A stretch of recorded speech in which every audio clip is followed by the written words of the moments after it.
En réponse à la politique migratoire du nouveau président américain Donald Trump, les chefs d'État et de gouvernement européens ont rappelé que pour leur part, ils ne pensaient pas que la construction d'un mur ou bien les interdictions d'entrée puissent apporter une meilleure solution que par exemple la coopération ou les partenariats.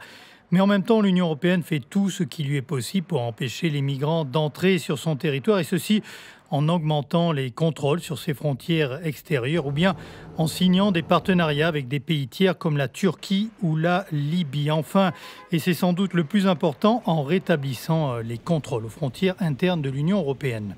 Cette semaine, les États européens ont approuvé une nouvelle prolongation des contrôles aux frontières de 5 pays, tous membres de l'espace de libre circulation Schengen. Ces contrôles ont lieu en Autriche, en Allemagne, au Danemark, en Suède et en Norvège. Mais cette semaine toujours, à l'occasion d'un débat au Parlement européen, certains députés se sont interrogés sur la nécessité de ces contrôles aux frontières internes, réclamant même que ceux-ci soient abolis. Definitely, they should not be in place. We can accept as an exception. They should be in place for a short period of time. But what we are seeing is the current prolongation. We want to confirm the freedom of movement and the non-existence of border controls in the internal borders.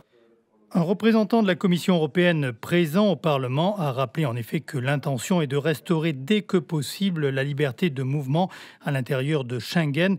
La Commission a aussi rappelé aux États membres de n'utiliser l'arme des contrôles aux frontières intérieures qu'en dernier recours, après avoir examiné d'autres alternatives telles que par exemple la surveillance policière. Mais Frank McNamara du European Policy Center à Bruxelles explique aussi que certains États membres sont tout simplement opposés à ces contrôles. En effet, lorsque le Conseil européen en a approuvé la prolongation cette semaine, 4 États membres ont voté contre: la Grèce, la Hongrie, la Slovaquie et la Slovénie. Frank McNamara s'interroge donc sur la proportionnalité de cette décision, puisque le flux des migrants s'est largement réduit depuis la fermeture de la frontière entre la Grèce et la Turquie. Celui-ci estime également qu'il devient de plus en plus difficile pour l'Europe, d'un point de vue moral, de critiquer Donald Trump alors même que l'Union européenne bâtit ses propres murs.